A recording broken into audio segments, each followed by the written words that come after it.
오늘 하나님께서 우리에게 주시는 말씀은 열왕기하 11장입니다.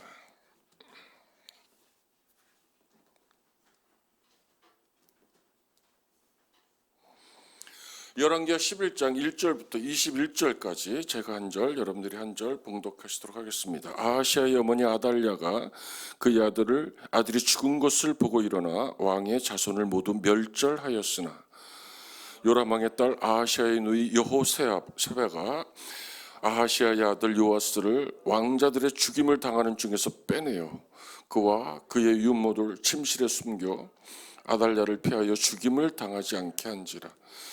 요아스가 그와 함께 여호와의 성전에 6년을 숨어 있는 동안에 아달랴가 나라를 다스렸더라. 7째 해에 여호야다가 사람을 보내 가리 사람의 백부장들과 호위병의 백부장들을 불러 데리고 여호와의 성전으로 들어가서 그들과 언약을 맺고 그들에게 여호와의 성전에서 맹세하게 한 후에 왕자를 그들에게 보이고 명령하여 이르되 너희가 행할 것이 이러하니 안식일에 들어온 너희 중 3분의 1은 왕궁을 주의하여 지키고 3분의 1은 수루문에 3분의 1은 호위대 뒤에 있는 문에 있어서 이와 같이 왕궁을 주의하여 지키고 안식일에 나가는 너희는 중 2대는 여호와의 성전을 주의하여 지켜 왕을 호위하되 너희는 각각 손에 무기를 잡고 왕을 호위하며 너희 대열을 침범하는 모든 자는 죽이고 왕이 출입할 때에 시위할지니라 하니 백부장들이 이에 제사장 여호야다의 모든 명령대로 행하여 각기 관할하는 바 안식일에 들어오는 자와 안식일에 나가는 자를 거느리고 제사장 여호야다에게 나아오매 제사장이 여호와의 성전에 있는 다윗왕의 창과 방패를 백부장들에게 주니 호위병이 각각 손에 무기를 잡고 왕을 호위하되 성전 오른쪽에서부터 왼쪽까지 제단과 성전 곁에 서고 여호와다가 왕자를 인도하여 내어 왕관을 씌우며 율법책을 주고 기름을 부어 왕으로 삼음에 무리가 박수하며 왕의 만세를 부르니라. 아달랴가 호위병과 백성의 소리를 듣고 여호와의 성전에 들어가 백성에게 이르러 봄에 왕이 규례대로 단 위에 섰고 장관들과 나팔수가 왕의 곁에 모셔 섰으며 온 백성이 즐거워하여 나팔을 부는지라. 아달랴가 옷을 찢으며 외치되 반역이로다 반역이로다 하며 제사장 여호와다가 군대를 거느린 백부장들에게 명령하여 이르되 그를 대열 밖으로 몰아내라. 그를 따르는 자들 모두 칼로 죽이라 하니 제사장의 이 말은 여호와의 성전에서는 그를 죽이지 말라 함이라. 이에 그의 길을 열어주매 그가 왕궁의 말이 다니는 길로 가다가 거기서 죽임을 당하였더라. 여호와다가 왕과 백성에게 여호와 언약을 맺어 여호와의 백성이 되게 하고 왕과 백성 사이에도 언약을 세우게 하며 온 백성이 바알의 신당으로 가서 그 신당을 허물고 그 제단들과 우상을 철저히 깨뜨리고 그 제단 앞에서 바알의 제사장 맏단을 죽이니라. 제사장이 관리들을 세워 여호와의 성전을 수직하게 하고 또 백부장들과 가리 사람들과 호위병과 온 백성을 거느리고 왕을 인도하여 여호와의 성전에서 내려와 호위병의 문 길을 통하여 왕궁에 이르매 그가 왕의 왕자에 앉으니 온 백성이 즐거워하고 온 성이 평안하더라. 아달랴를 무리가 왕궁에서 칼로 다 같이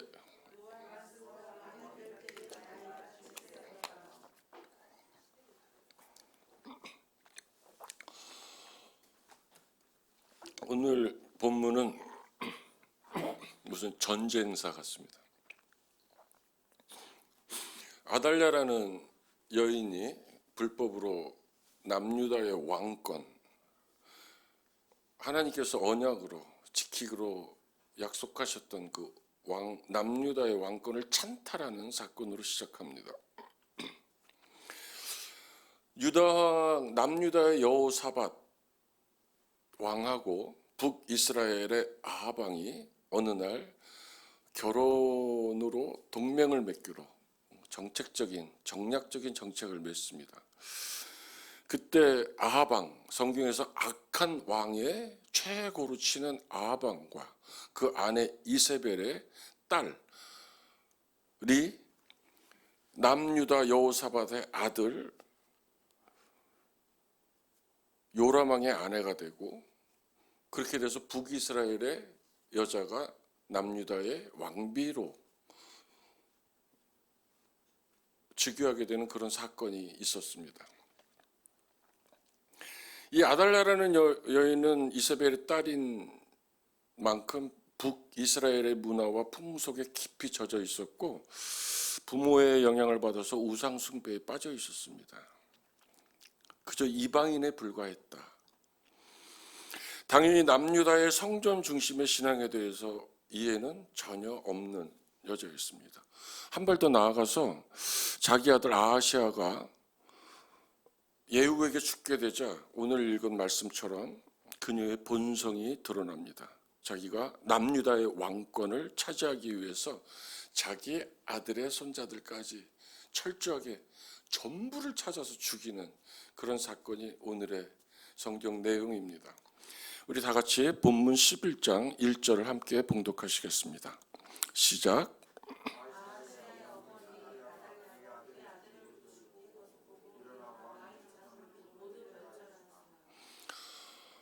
드디어 아달랴는 이스라엘 역사에서 유일한 여왕이 되고 잔인한 사륙, 도륙과 폭정이 시작됩니다. 결혼 동맹, 하나님 앞에 단 한 번의 실수가 어떠한 위기를 초래하게 되는지 성경은 우리에게 경고하고 있습니다. 제가 생일을 당했을 때 30살 먹은 제 아들과 25살, 1년 전에 아들이 저에게 와서 선물을 주면서 생일 잔치를 벌려준 적이 있습니다. 그때 제가 아들들한테 그렇게 얘기합니다.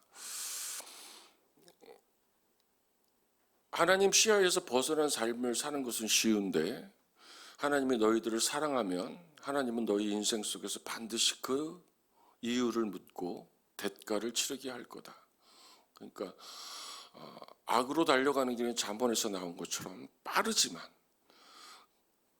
그 대가를 치르는 것은 굉장히 힘들고 아프다. 그러니까 모든 행동을 할 때 부모를 속일 수도 있고 너희들의 상관과 친구들을 속일 수도 있지만 하나님 앞에서 사는 삶은 결코 쉽지 않으니까 하나님을 상대하는 삶을 살기를 바란다. 뼈 아픈 소리지만 아들한테 할 수 있는 얘기라고 저는 생각해서 그렇게 얘기한 적이 있습니다. 정책적인 이 단 한 번의 결혼 동맹이라는 죄가 이스라엘에 굉장히 힘든 역사에 시간을 갖도록 하는 결과를 가져오고 그 대가를 아무 이유도 없는 왕의 자손들, 왕자들과 또 그 백성들이 지금 치르고 있는 상황입니다. 아달랴는 자기 남편 요람 왕으로 하여금 동생들을 죽이게도 만들었고 유다 백성들을 통해서 우상을 섬기게끔 자기 왕을 꼬드깁니다. 그 왕은 또 넘어갑니다. 음행을 하도록 강요했다. 성경은 이렇게 표현합니다. 이 아달랴의 영향력에 대해서 역대하 21장 6절에 보면 이렇게 기록하고 있습니다. 그가 요람이 이스라엘 왕들의 길로 행하여 아합의 집과 같이 하였으니 이는 아합의 딸 아달랴가 그의 아내가 되었습니다. 이 말은 아달랴가 왕비가 되고 나서부터 유다 왕 요람이 아합 가문과 같이 악을 행하였다는 것입니다. 그래서 북이스라엘처럼 남유다 왕국도 영적으로 쇠퇴하기 시작합니다. 그리고 아달랴는 남편이 죽고 자기 아들 아하시아가 왕이 되었을 때 또 아들 뒤에서 아들 위에서 똑같은 영향력을 행사하면서 악을 행하게 합니다. 역대하 22장 3절에 보면 이렇게 성경이 고발합니다. 아하시아도 아합의 집 길로 행하였으니 이는 그의 어머니가 꾀어 악을 행하게 하였습니다. 남유다 왕국에 다윗 가문에 절대로 유입되지 말았어야 했던 아합 가문의 우상 숭배의 문화, 악의 전통이 허용됨으로써 결과적으로 다윗 가문의 왕위 계승이 위기를 맞고 하나님의 구원의 역사가 방해를 받는 암담한 날들이 펼쳐지고 있는 것입니다. 굉장히 무거운 내용들입니다. 무거운 내용은 오늘 짧게 하고 밝은 내용으로 빨리 갔으면 좋겠습니다. 하지만 그럼에도 불구하고 살아계신 하나님이 일하시기 시작합니다. 하나님은 일하실 때 하나님의 사람들을 사용하십니다. 그 사람들이 오늘 이 새벽에 우리가 되기를 간절히 원합니다. 제일 먼저 나오는 인물이 여호세바입니다. 아달랴의 아들이 있던 반면에 아달랴의 딸 여호세바가 있습니다. 근데 이 여인은 제사장 여호야다와 결혼을 했습니다. 하나님의 계획이었던 것 같습니다. 이 격동의 상황 속에서 여호세바가 왕자들 가운데 한 살 된 그 어린아이를 유모와 함께 빼돌립니다. 마치 모세를 엄마 요게벳이 그 어린 생명을 갈대 상자에 싸서 나일강에 뛰어보내며 이제는 너의 생명을 하나님께 맡긴다. 저는 그 노래를 들으면서 많이 울었습니다. 흔들 모세가 들어있던 그 갈대 상자가 노아가 하나님의 말씀에 순종하여서 졌던 노아의 방주처럼 똑같은 언어로 성경은 표현해 있습니다. 묵지가 큰 노아의 방주나 모세가 들어있는 조그만 어린 생명이 들어있는 갈대 상자나 다 하나님의 눈으로 볼 때는 하나님께서 일하시는 하나님의 방주였기 때문에 그렇습니다. 이 어린 생명이 성전에 숨겨집니다. 우리 오늘 본문 11장 2절을 다 함께 봉독하시겠습니다. 시작.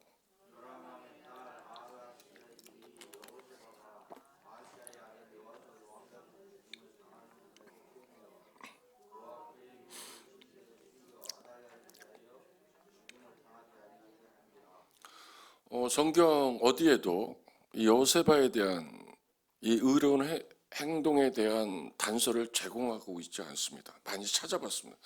단지 제가 추측하자면 경건한 제사장 여호야다, 율법에 정통했고 무엇이 옳은지 그른지에 대한 분별력을 가지고 있던 한 시대의 제사장, 그 남편에게 영향을 받았을 것이다.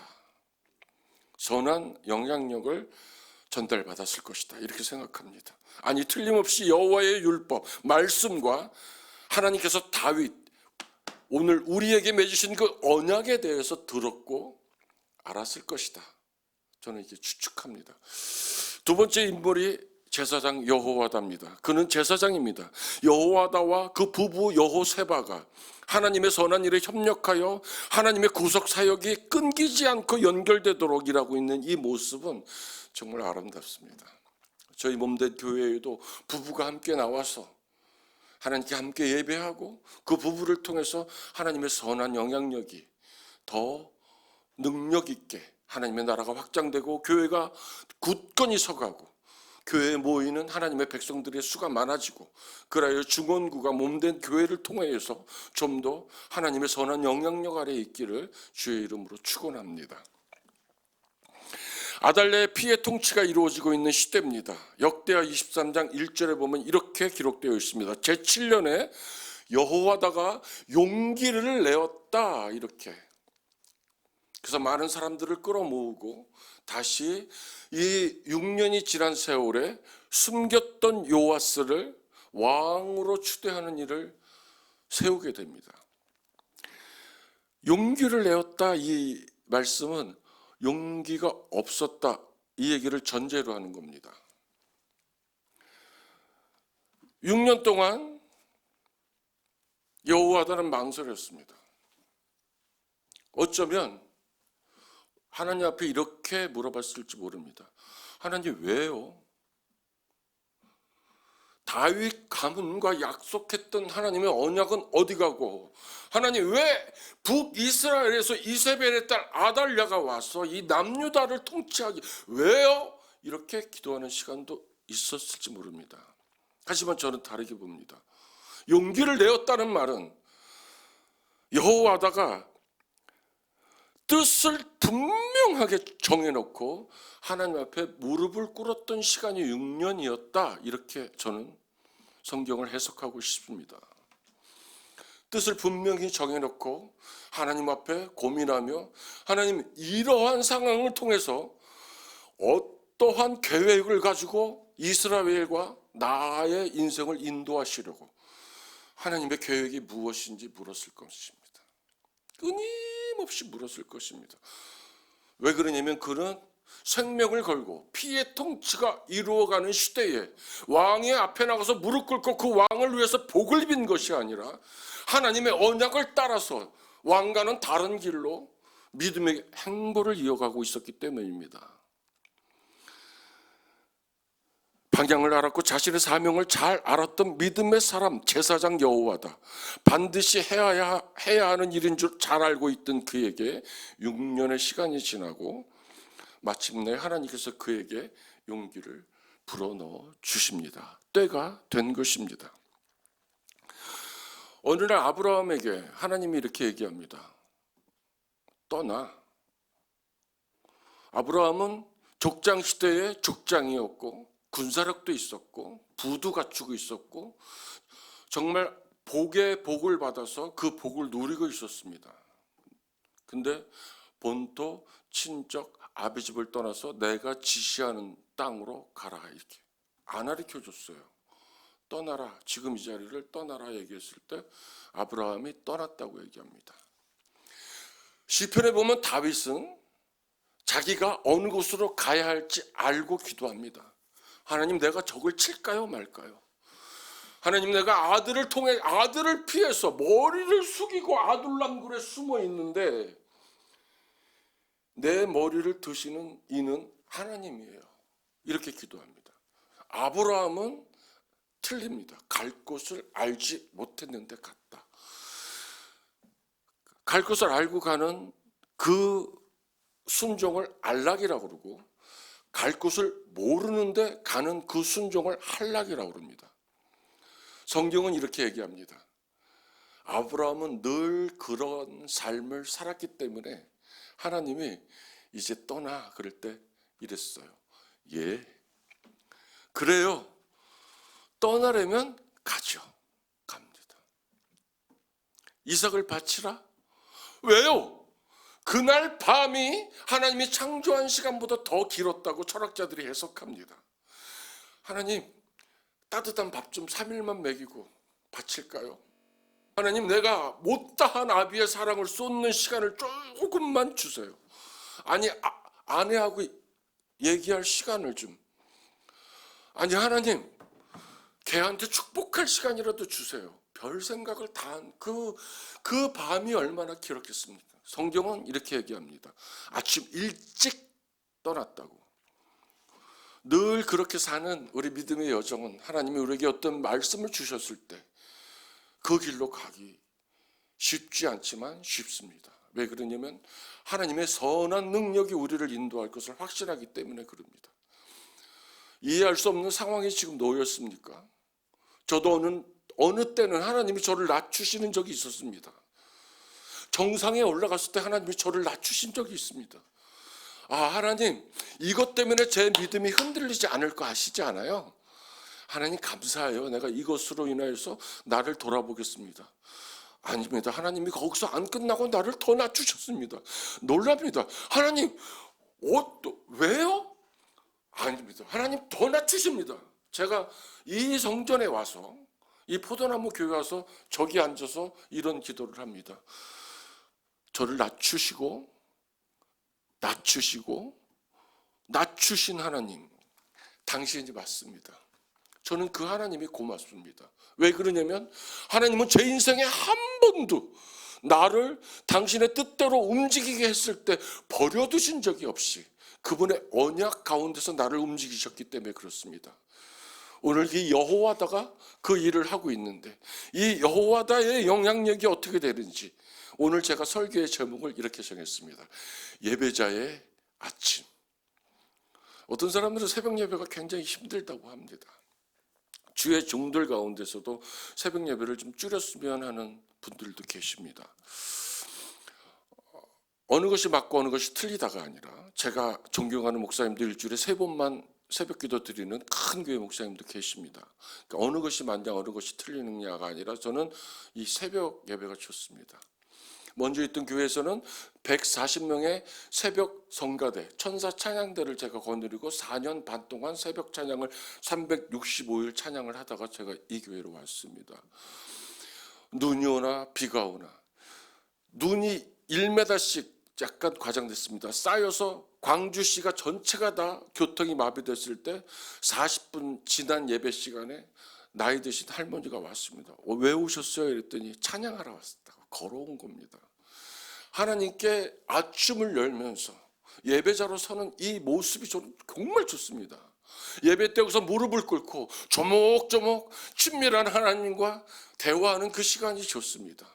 내가 올린 기도가 응답이 돼서 내 삶의 현장에서 풀어질 때 박수를 칩니다. 아, 하나님 그러셨군요. 그 믿음의 끝을 붙들고 다시 시작합니다.